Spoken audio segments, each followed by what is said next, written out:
The picturesque island setting of Schwerin Palace was once the home of the dukes and grand dukes of Mecklenburg. They were eager to extend the prestige, pomp, and circumstance to the palace interior as well, so the royal residence spared no expense in adorning the rooms with art. Some of the items on display still belong to the duke's descendants, such as these grandfather clocks that date from the 18th century. If they were put up for grabs at an auction, they'd fetch at least 150,000 euros each. Duchess Donata of Mecklenburg is the sole heir of these and the other treasures in the collection. Over 200 works of art will be returned to her if the regional government doesn't buy them.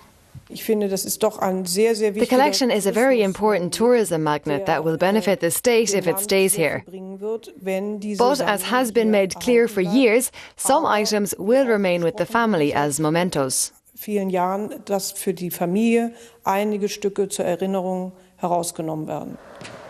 director of the Palace Museum fears that Mecklenburg-Vorpommern is about to lose valuable works of art. He says the problem is that the state government is reluctant to pay for them. They can also be used to explain and illustrate local history, and the collection is in itself a product of that history. So it makes far more sense to have these exhibits on show at original locations. The Duchess also wants to see most of the exhibits stay where they are, but that would come at a price that she's currently negotiating with the authorities.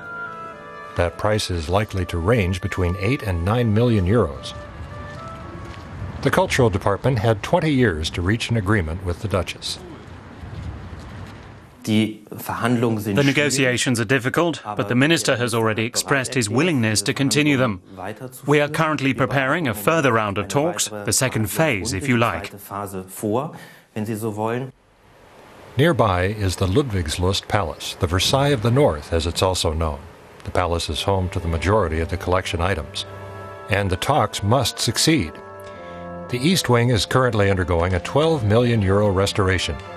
If the negotiations fail, the palace will have lavishly styled rooms, but nothing to display in them.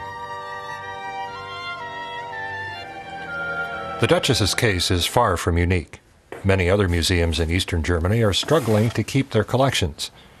Help is available in individual cases from a national arts foundation. It seems inevitable, though, that moving vans will eventually be pulling up here and there. Das wollen wir mal nicht hoffen, sage ich mal. We hope that doesn't happen. But it might. I can't say whether we'll be able to manage in all cases. But I certainly do hope that the relevant state governments likewise do all that they can to ensure that items that have become established fixtures of local museums can stay there. In communist East Germany, countless works of art were expropriated by the authorities after the war. The aim? To raise cash quickly. While some of the rightful heirs have managed to negotiate substantial sums for their property, others have failed to even get their claims acknowledged. The paintings and other antiquities were systematically looted by the Stasi secret police. The items were then sold off to foreign buyers at low prices. The East German government was desperate to earn hard currency to keep its command economy afloat.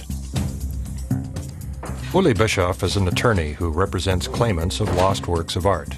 His adversaries often prove less than cooperative.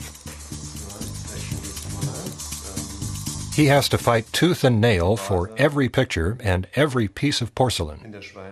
The problem with the collectors dispossessed after 1949 is that entire livelihoods were wiped out. Many victims were incarcerated for years and left with nothing. For many, these works of art were their lives. People literally went over dead bodies to get their hands on these things. The Duchess of Mecklenburg's collection has 18 months of breathing space, although in the museum world that translates into a last-minute matter. If no agreement is reached, the Duchess might set up her own museum. We have a few potential ideas for the future, but that wouldn't mean me leaving Mecklenburg forever. My family and I feel at home here. Plus, I've done some new investing, so I'll never say it's over for me and I'm never coming back.